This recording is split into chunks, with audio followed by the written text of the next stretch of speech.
Perkenalkan,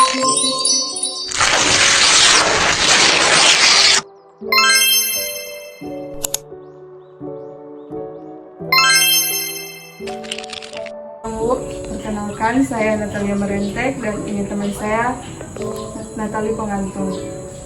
Tujuan dari topik pendidikan ini untuk memenuhi kebutuhan nutrisi pada ibu selama kehamilan dengan waktu 15-20 menit. Pertama, manfaat gizi pada ibu hamil untuk memenuhi zat gizi ibu dan janin. Yang kedua, mencapai status gizi ibu hamil dalam keadaan normal sehingga dapat menjalani kehamilan dengan baik dan aman. Yang ketiga, membentuk jaringan untuk tumbuh kembang janin dan kesehatan ibu. Berikut mengatasi permasalahan selama kehamilan dan ibu memperoleh energi yang cukup yang berfungsi untuk menyusui setelah kelahiran bayi. Ya, jadi selanjutnya Bu, kami akan menjelaskan tentang gizi yang ibu perlukan atau yang ibu butuhkan selama kehamilan. Yang pertama ada energi. Energi ini sangat penting untuk memenuhi kebutuhan metabolisme ibu. Dan kedua ada protein.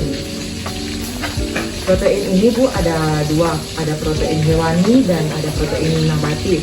Protein hewani ini DP jenis makanan seperti daging, ikan, telur, susu, yogurt, dan lain-lain.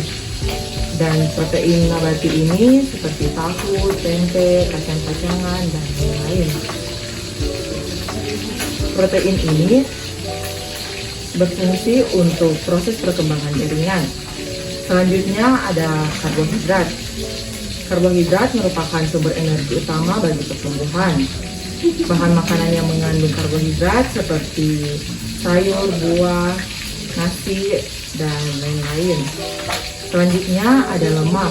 Lemak ini sangat dibutuhkan untuk pembentukan otak dan sistem saraf pada janin, terutama di akhir masa kehamilan. Makanan yang mengandung lemak ini seperti minyak ikan. Selanjutnya ada vitamin A. Vitamin A ini berfungsi untuk pertumbuhan dan perkembangan janin saat kehamilan. Vitamin A ini berperan dalam perkembangan penglihatan, fungsi imunitas, dan perkembangan paru-paru.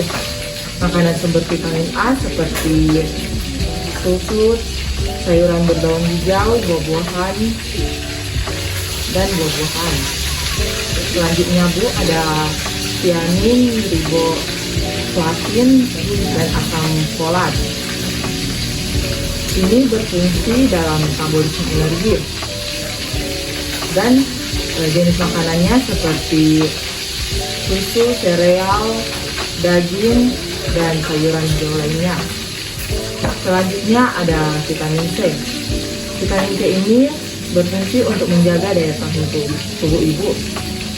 Makanan-makanan yang mengandung vitamin C seperti jeruk, pepaya, stroberi, dan lain-lain. Selanjutnya vitamin D. Vitamin D ini berfungsi untuk pembentukan dan pertumbuhan tulang. Makanan yang mengandung vitamin D seperti telur, ikan, minyak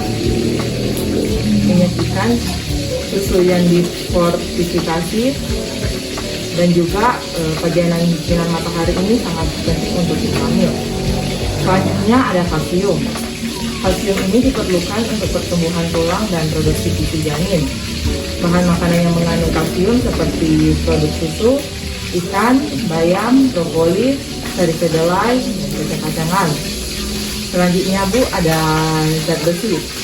Sumber makanan yang mengandung zat besi antara lain daging merah, telur, produk ikan, sereal yang difortifikasi, dan sayuran berwarna hijau.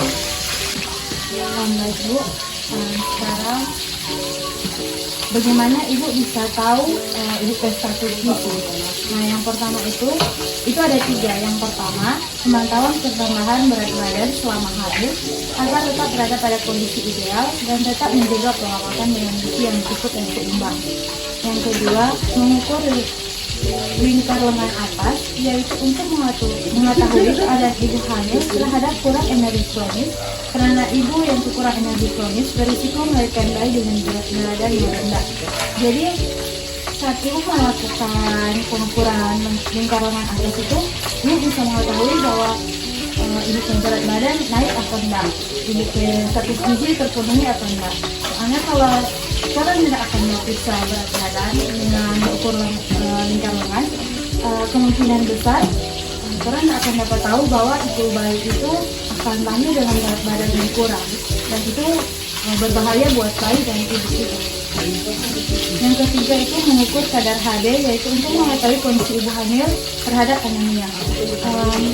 Saat ibu mengukur HD itu, ibu bisa tahu kalau ibu itu ada anemia atau tidak.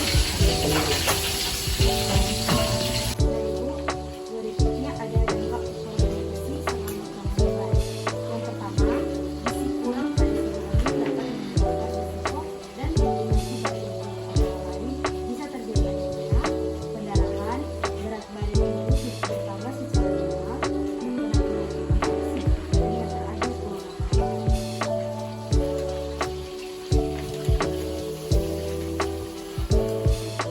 Kemudian anemia. Yang kedua, dampak terhadap bayi. Yang pertama, stunting.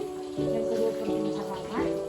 Yang ketiga, berkurangnya tingkat kecerdasan pada bayi. Dan yang keempat, berat badan bayi berkurang. Jadi Bu, sekian penyuluhan kesehatan dari kami tentang nutrisi selama kehamilan. Kami mempersilahkan Ibu jika ada yang ingin Ibu tanyakan atau ada yang Ibu rasa kurang jelas atau kurang dimengerti. Ada yang ingin Ibu tanya? Oh, mungkin Ibu semua mengerti. Jadi Ibu, terima kasih atas waktunya. Sekian dari kami.